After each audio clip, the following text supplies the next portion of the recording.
वाघिणीचेच लागते. वाघाची आई बनायला काळीज वाघिणीचेच लागते. म्हणून तर जिजामाता तुमच्या चरणापुढे मान माझी सदैव झुकते, मान माझी सदैव झुकते.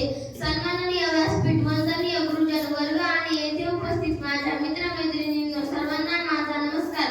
आज मी आपल्यासमोर महाराष्ट्राच्या मातीमध्ये रोवलेली पहाड काढून ज्या माऊलीने गुलामगिरीच्या छताडावर प्रहार केला त्या म्हणजे राजमाता जिजाऊ यांची यशोगाथा सांगण्यास उभी आहे. आज 12 जानेवारी राजमाता जिजाऊ यांचा जन्मदिवस. प्रथम या थोर मातेस माझा मानाचा मुद्रा, मानाचा मुद्रा, मानाचा मुद्रा.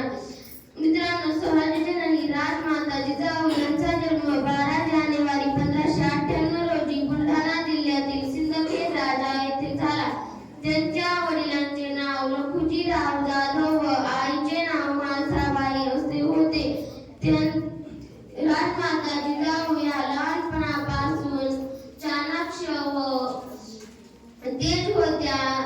मित्रांनो, राजमाता जिजाऊंना त्यांचे थोरले बंधू दत्तोजी यांनी तलवारबाजी, घोडेस्वारी, त्याचबरोबर राजकारण, न्यायनीती यांचे सुद्धा धडे दिले.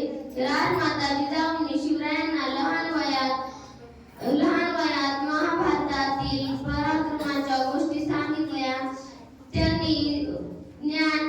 त्यांनी शिवरायांना ज्ञान, चातुर्य, चारित्र्य, पराक्रम, संघटना या सत्वगुणांचे बाळ पडू दिले.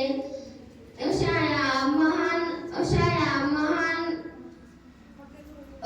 महान व्यक्तीचे 17 जून 1647 रोजी निधन झाले. शेवटी जाता जाता एवढेच म्हणेन, शिवबासारखा असावा पुत्र, जिजाऊ सारखी असावी माता. शिवबासारखा असावा पुत्र, जिजाऊ सारखी असावी माता. तरच